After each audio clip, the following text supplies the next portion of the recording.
Boa noite, povo lindo de Deus. Muito obrigado, pastora Margarete. É sempre um prazer muito grande estar aqui com vocês.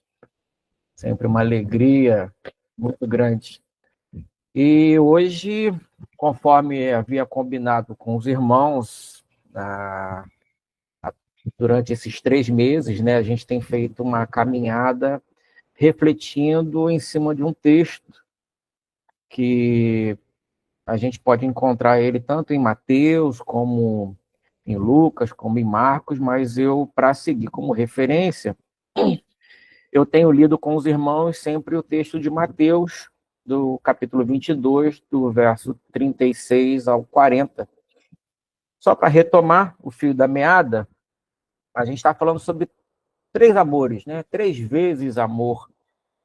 Essa passagem começa lá no capítulo 21 e vai até o capítulo 23, que é quando Jesus adentra o templo e ali começa seu embate com fariseus, com mestres da lei, e muito peculiarmente nesse momento aqui, um mestre da lei pergunta a Jesus, né, qual é o grande mandamento da lei, o maior mandamento da lei, e Jesus fala para ele: ame o Senhor, o seu Deus, de todo o seu coração, de toda a sua alma e de todo o seu entendimento. Este é o primeiro e maior mandamento. E o segundo é semelhante a ele: ame o seu próximo como a si mesmo. Destes 2 mandamentos dependem toda a lei e os profetas. A gente, no último domingo de junho, eu trabalhei com os irmãos a reflexão sobre o amor a Deus, né? A importância do amor a Deus. E quando foi no último domingo de julho, vocês podem encontrar aqui na nossa querida Como CP a mensagem.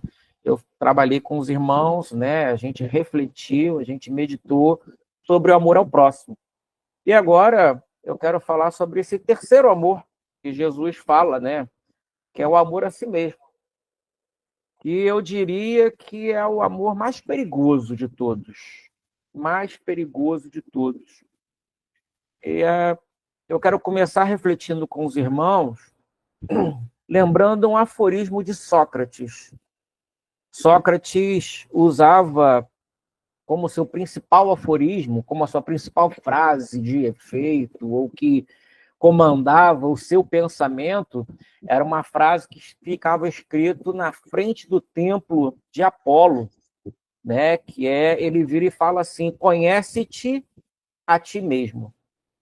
Eu acho que quando a gente fala sobre amar a si mesmo, a gente primeiro tem que aprender a se conhecer. É ter coragem de se olhar no espelho, ter coragem de se olhar no espelho e pedir que o Espírito Santo de Deus faça com que nós nos vejamos como Deus nos vê.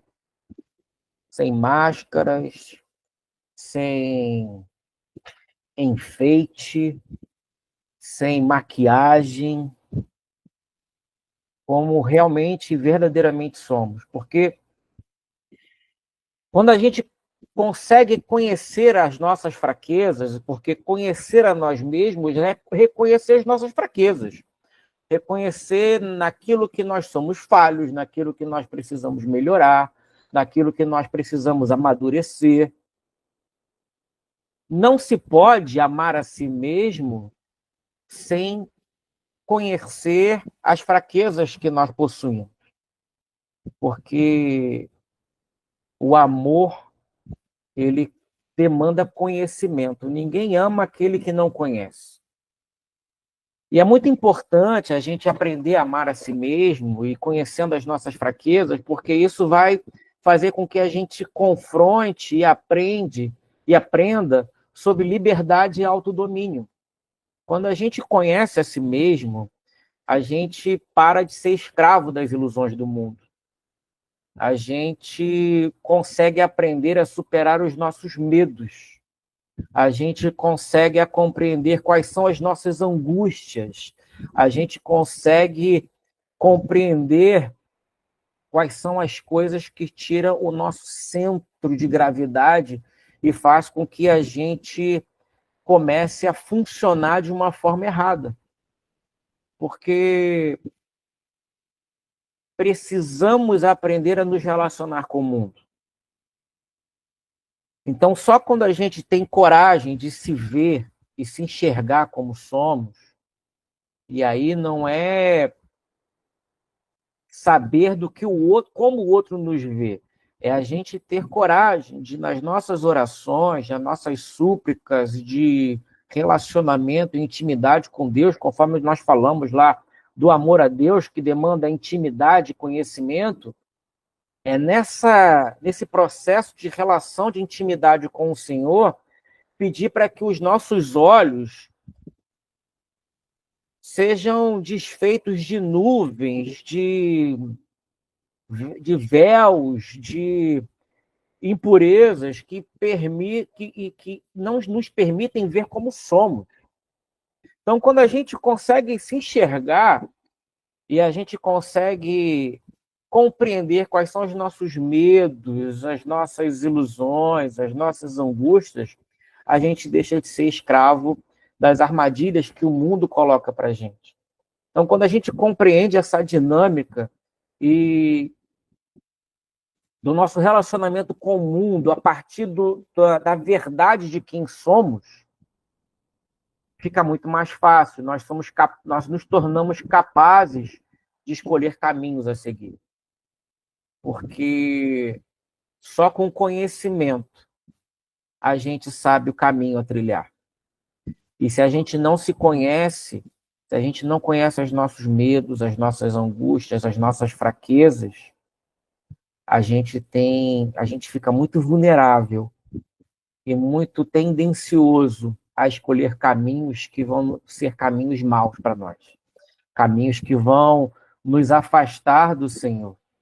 Então, precisamos conhecer as nossas fraquezas, porque a partir disso a gente sabe como a gente vai precisar exercer um desenvolvimento pessoal e a gente vai ser capaz de compreender quais são as necessidades que nós precisamos suprir para poder evoluir, amadurecer e crescer.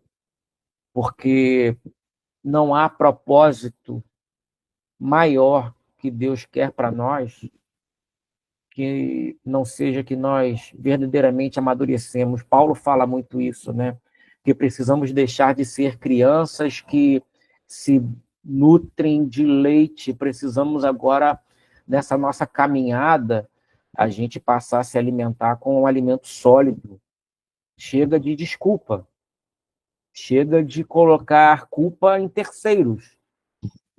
É a gente ter coragem de pedir para o Espírito Santo olhar para a gente e falar assim, olha, Braga, você é assim.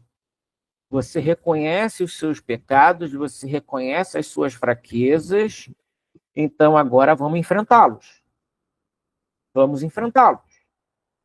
Porque Deus está conosco. Não caminhamos mais sozinhos. Não precisamos mais buscar refúgios em coisas vãs, em coisas que não vão verdadeiramente resolver as nossas questões, os nossos problemas. A solução de tudo está em Cristo. É Jesus fazendo esse convite para a gente. Olha, ame a si mesmo. Aprenda a amar a si mesmo, porque Deus nos ama. Né? Durante muito tempo, a Junta de Missões Mundiais da Igreja Batista, da Convenção Batista, ela tem esse lema, né? Nós amamos porque Ele nos amou primeiro. Então, temos motivos para nos amar, sim, porque Deus nos ama. É muito fácil virar e falar, você é ruim, você é podre. Não, meu irmão, minha irmã, você é uma obra do Senhor. Deus, quando olhou para você no sétimo dia, ele viu que era muito bom. Mas somos pecadores. Temos possibilidade de, quando não nos conhecemos, quando não conhecemos as nossas fraquezas, escolher o pecado. Então, precisamos viver esse relacionamento de intimidade com Deus e conosco, para que o Espírito Santo que habita dentro de mim, habita dentro de você, possa demonstrar todas as nossas fraquezas, angústias, aflições, escolhas erradas, e assim a gente vai se tornar senhor do nosso destino a partir não da nossa força, mas a partir da escolha que o Espírito Santo de Deus nos ajuda a fazer e caminhar.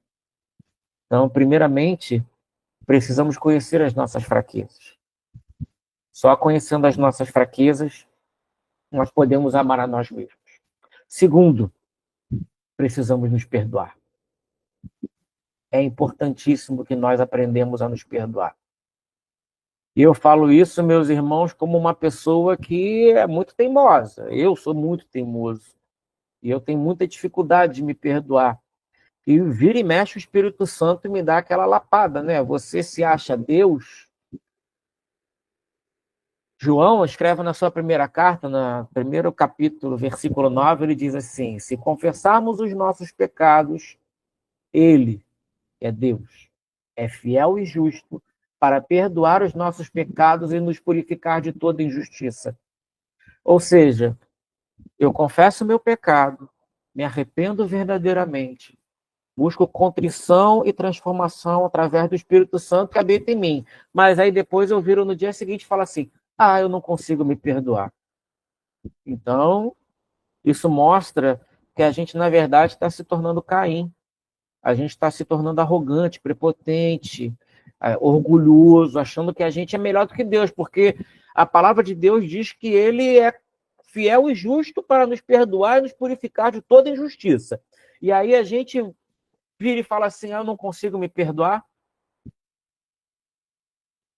Se há confissão e arrependimento verdadeiro, meu irmão, minha irmã, vamos nos livrar desse vitimismo. Vamos nos livrar dessa postura de sofrimento, de confundindo humildade com humilhação. Deus não quer que a gente se humilhe diante do homem, quer que a gente se humilhe diante dele, que a gente se quebrante diante dele.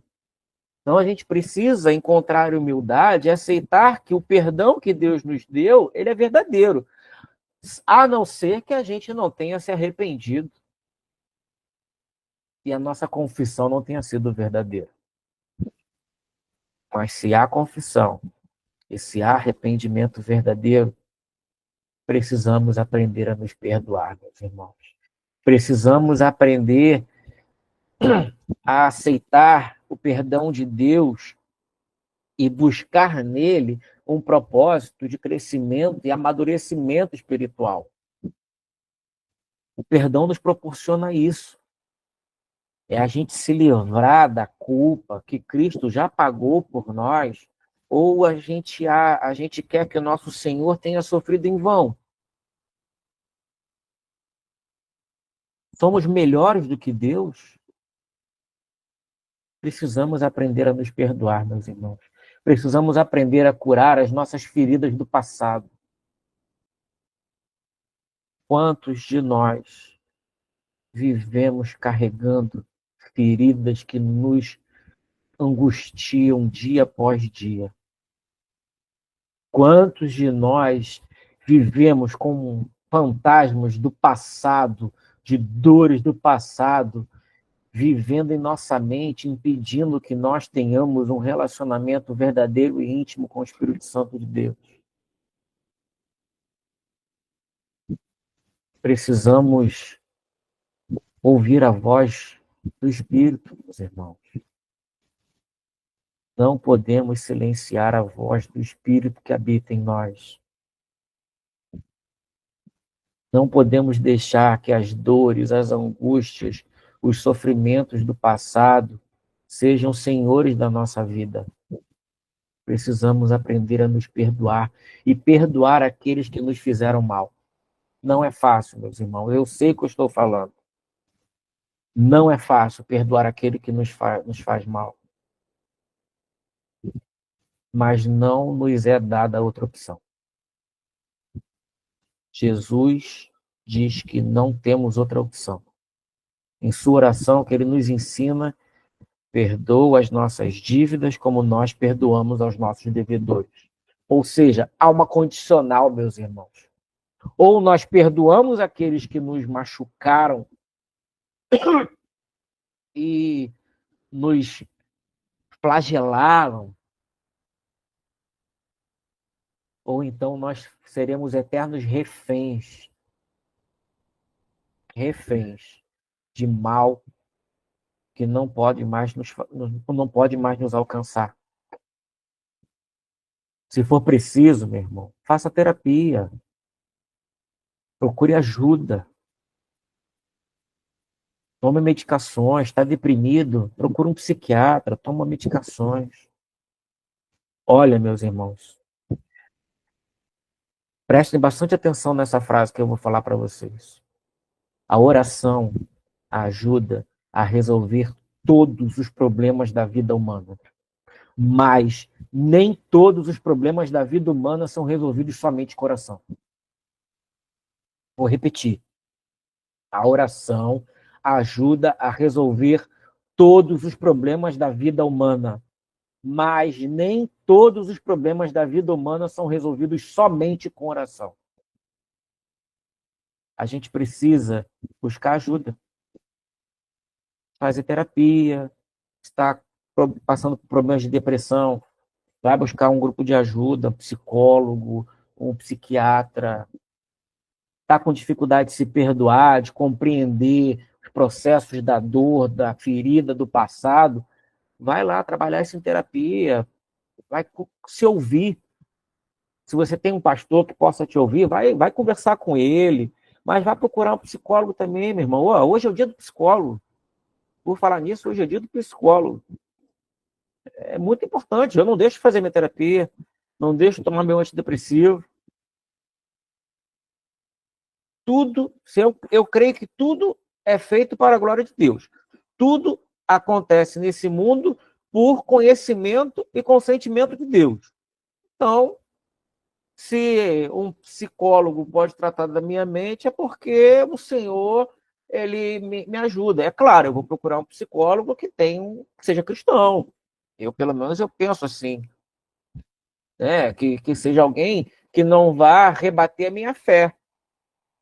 Mas se você não achou alguém que seja cristão, Paulo dá a solução para isso.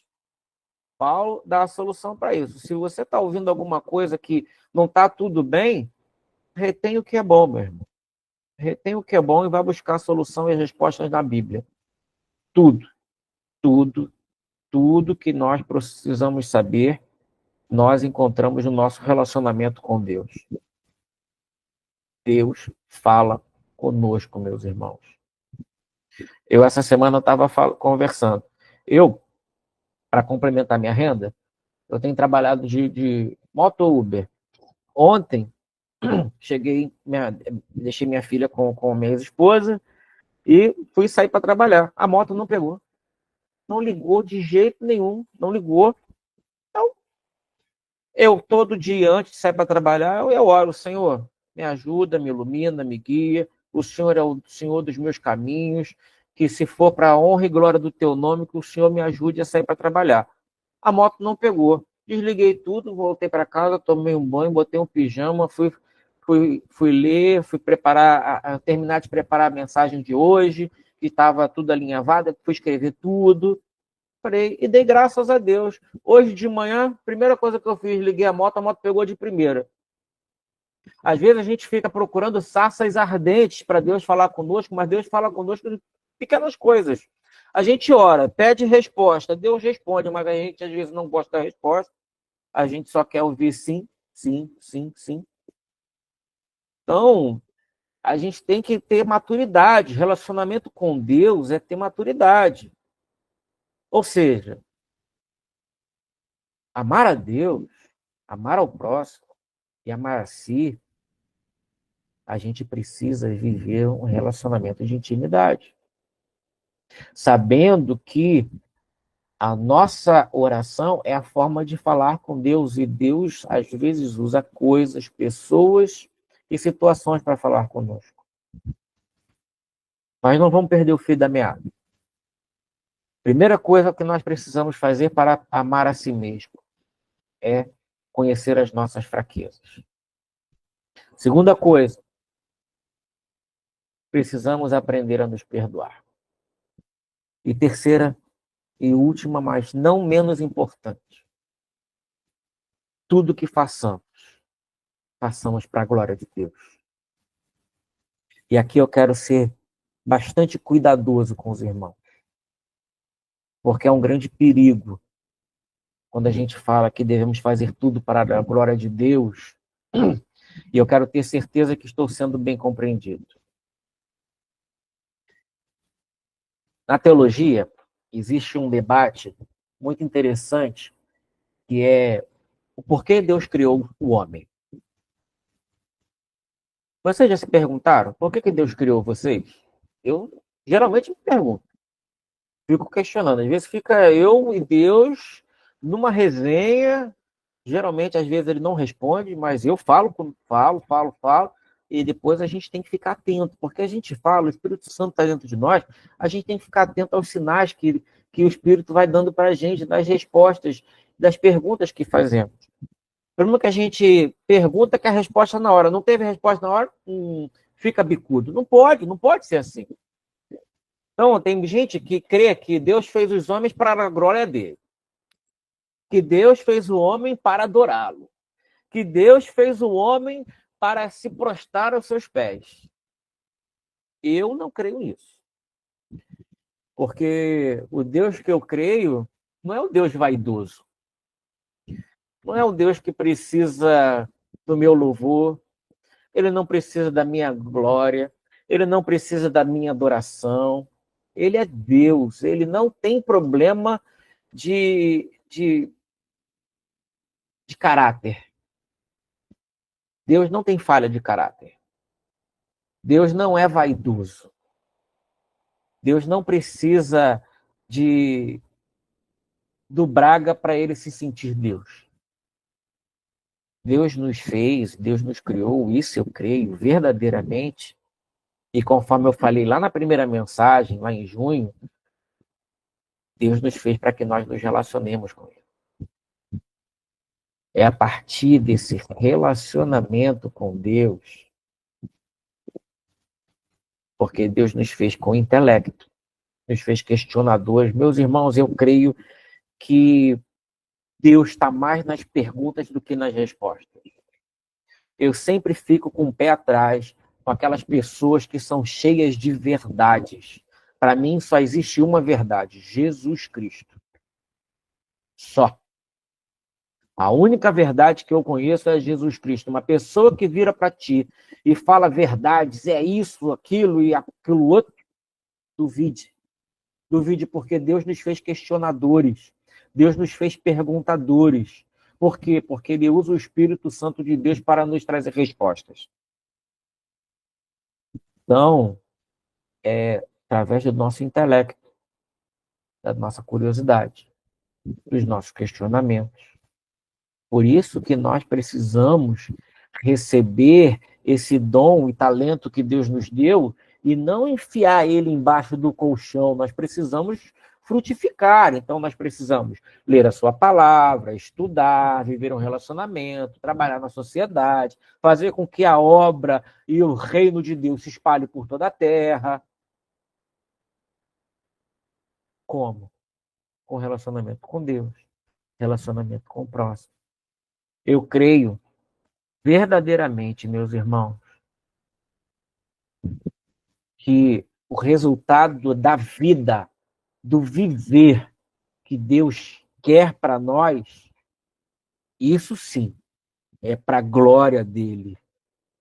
É um gesto de adoração.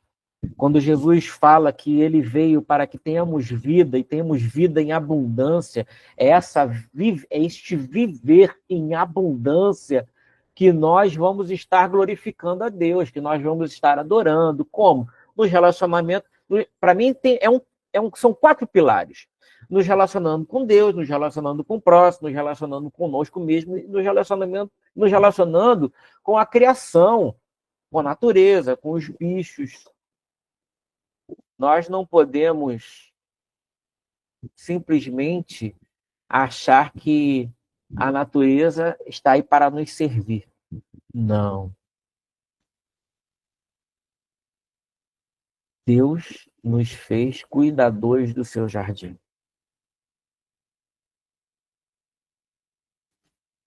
Então, quando eu falo que tudo que devemos fazer para a glória de Deus, é isso que eu quero falar. Precisamos zelar pelo planeta que vivemos. Precisamos zelar pela comunidade que vivemos. Precisamos zelar pelo bairro que vivemos. Precisamos zelar pela casa que vivemos. Tudo isso é para a glória de Deus. Eu não somente vivo para a glória de Deus quando vou à igreja ou quando sento aqui no computador e estamos congregando e ouvindo a palavra de Deus. Viver para a glória de Deus é dar um bom testemunho, meus irmãos. Uma vez eu estava indo para Paquetá com o meu filho mais velho, o Gabriel. E aí a gente ia na barca, aquela barca antiga, que a gente conseguia ficar na varandinha lá em cima, e a gente estava ali pegando aquele ventinho. Aí um menino com o pai do lado pegou e jogou o lixo no mar. Meu filho ficou indignado com aquilo, porque eu sempre em casa falava para ele, olha, a gente quando vai passear, a gente leva um saquinho dentro da mochila para jogar o lixo, porque lixo se joga no lixo. E meu filho virou para o menino e falou assim, o menino não pode jogar lixo no mar. E aí o pai, deixa assim. Aí eu falei, minha filha, Deus nos deu o mar para cuidarmos dele. O mar não está para nos servir. O mar está ali para que nós possamos cuidar e sermos servidos através de Deus. Então, viver para a glória de Deus requer de nós maturidade também, até no nosso relacionamento com a natureza, no nosso relacionamento com a casa, com a luz, com a água. Tem tantas formas de vivermos para a glória de Deus, meus irmãos. É a gente ser zeloso com o que Deus nos dá. Porque nada nos pertence, meus irmãos. Este computador que eu estou aqui falando com os irmãos, a gente tem a ilusão que é nosso. A gente tem a ilusão de que a internet é nossa. Mas não. A gente tem ilusão de que o dinheiro que a gente paga a internet e o computador é nosso, mas não é. Nada disso nos pertence, porque se o Senhor quiser, nos tira de imediato. Ele é Deus. Nós precisamos ter temor e tremor. Temor e tremor ao falarmos de Deus, ao usufruirmos das bênçãos e das glórias e graças que o Senhor derrama na nossa vida. Viver uma vida de glória, de adoração ao Senhor, não é achar que precisamos nos prostrar, todos os dias em tais horas. Não, meus irmãos, é da hora que a gente acorda, da hora que a gente vai dormir, é a gente usar com sabedoria os bens, as coisas que o Senhor nos dá. Até o dinheiro que a gente possui não é nosso.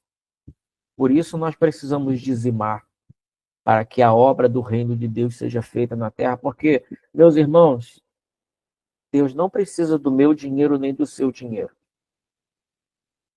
Não se iluda. Não se iluda. Viver para a glória de Deus não é chegar e puxar um checão, nem usa mais cheque, né? Fazer um Pix de 100 mil reais. Não é disso que se trata.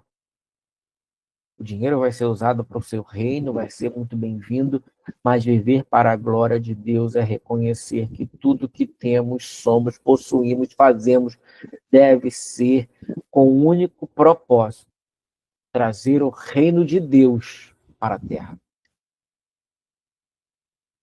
Então, para não esquecer, devemos amar a nós mesmos.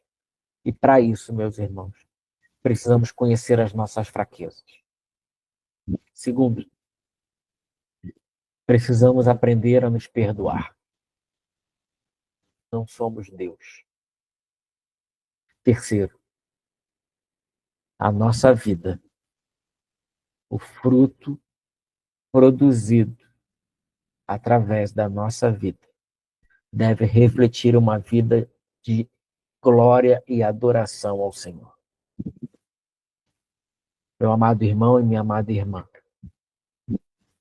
longa é a caminhada, mas não tenham no seu coração desânimo, porque o Senhor Jesus está conosco.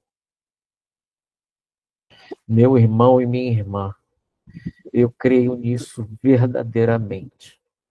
A boa e poderosa mão do Senhor está zelando pelo seu coração.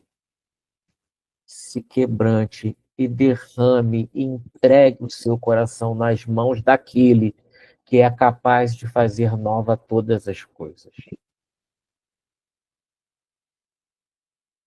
Eu sou uma pessoa que posso falar para vocês que já vi e que já achei por vários momentos que havia chegado ao fim, ao fundo do poço.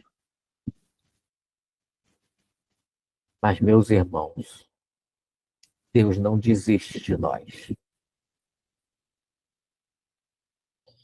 Deus não desiste de nós, e porque Ele não desiste de nós, nós precisamos aprender a nos amar. Nós precisamos aprender a olhar para nós e reconhecer o amor de Deus na nossa vida. Jesus nos ensinou: no mundo tereis aflições, mas tende bom ânimo, porque eu venci o mundo, e porque ele venceu o mundo, nós também podemos vencer. A minha oração, meu amado irmão e minha amada irmã, é para que no seu lábio nunca deixe de faltar o desejo de invocar